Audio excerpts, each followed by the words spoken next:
आज मी इथे भिजवलेल्या कणकेच्या गोळ्यामध्ये 100 रुपये टाकून रेसिपी बनविणार आहे. नमस्कार मैत्रिणींनो, अर्चना मसाला स्टोरीजमध्ये आपले स्वागत आहे. मी एक कणकेचा गोळा घेतला, त्याला अशा प्रकारे गोल करून घेतलेले आहे. त्यात मी 100 रुपये टाकून रेसिपी बनविणार आहे. चला तर रेसिपीला सुरुवात करूया. मी 2 वाट्या गव्हाचे पीठ घेतले, त्यात थोडं मीठ घातले, 2 चमचे तूप घातले आणि हे छान तूप आपण सगळ्या गव्हाच्या पिठाला चोळून चोळून लावूया. छान असे तूप आणि पीठ मिक्स करून घेऊया. नंतर यात थोडे थोडे पाणी घालून सॉफ्ट असा डो आपण तयार करून घेणार आहोत.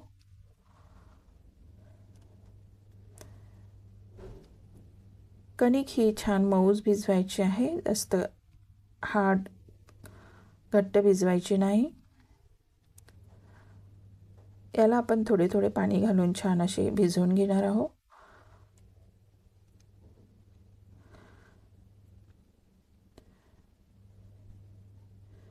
कणिक भिजून झाली की याला छान आपण मळून घेऊ आणि सॉफ्ट अशी कणिक भिजवू. ती 10 ते 15 मिनिट आपण छान झाकून ठेवूया.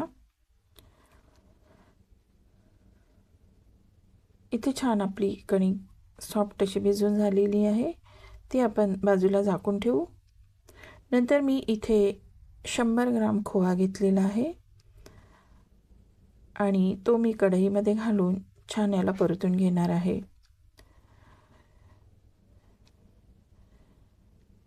कढईमध्ये घालून आपण याला छान परतून घेऊ, म्हणजे याच्या गुठळ्या वगैरे सगळ्या निघून जातील.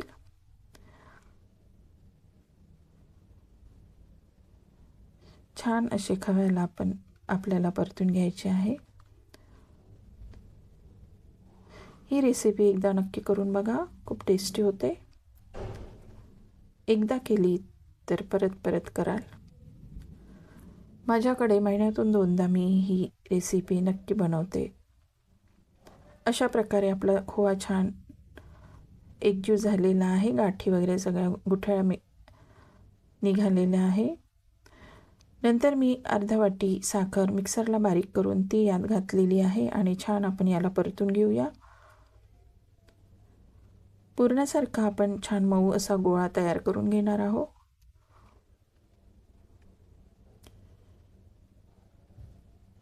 साखर टाकल्यामुळे ही खोवा थोडा आसट झालेला आहे. याला आपण छान असं भाजून घेतलेलं आहे. थोडा कलर चेंज होईपर्यंत आपण भाजून घेतला. नंतर एक गोळा घेऊ. पुरणाच्या गोळ्याप्रमाणे हा गोळा आपल्याला झालेला आहे. खवासुद्धा पुरणासारखा दिसतो आहे. मी आधी 70 रुपयाला 1 पाव खोवा घ्यायची, आता त्याचा रेट 100 रुपये झाले आहे. म्हणूनच म्हटले की मी 100 रुपये या कणकेमध्ये घालून रेसिपी बनविणार आहे. तर आपली ही रेसिपी 100 रुपयामध्ये बनते. आधी 70 रुपयामध्ये बनायची. महागाईमुळे दूध, दही, खोवा सगळं महाग झालेले आहे. अशा प्रकारे मी कणकेमध्ये खोव्याचा गोळा घातलेला आहे आणि तो छान असा मी अशा प्रकारे थापून घेणार आहे, म्हणजे खोव्याचा गोळा सगळीकडे लागेल. सगळीकडे अशा प्रकारे पसरला जाईल.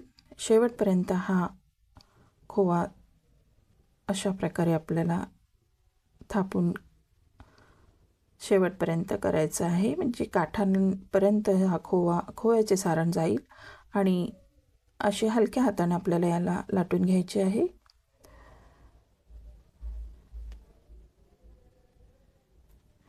हे लाटून झाले की तव्याला आपण थोडे तूप घालूया. हे बघा, अशा प्रकारे छान आपली खोव्याची पोळी लाटून झालेली आहे. नंतर तव्यावर आपण थोडे तूप घालू आणि तव्यावर ही आपण पोळी घालणार आहोत आणि साईडला सुद्धा थोडे तूप घालून लालसर गुलाबीसर आपण याला भाजून घेऊया। ही खोव्याची पोळी खूपच टेस्टी लागते। पुरणाच्या पोळीपेक्षा ही टेस्टी अशी खोव्याची पोळी बनते। गुलाबीसर आपली खालून पोळी भाजून झालेली आहे, याला आपण परतून घेऊया आणि साईडनी थोडे तूप घालून खालच्या बाजूनी सुद्धा आपण याला भाजून घेणार आहोत।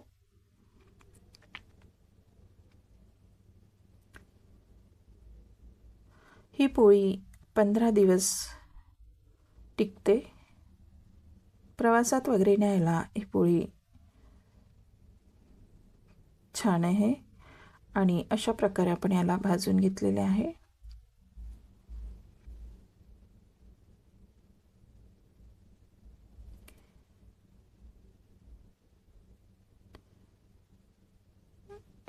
ही बघा छान अशी फुलली सुद्धा आहे।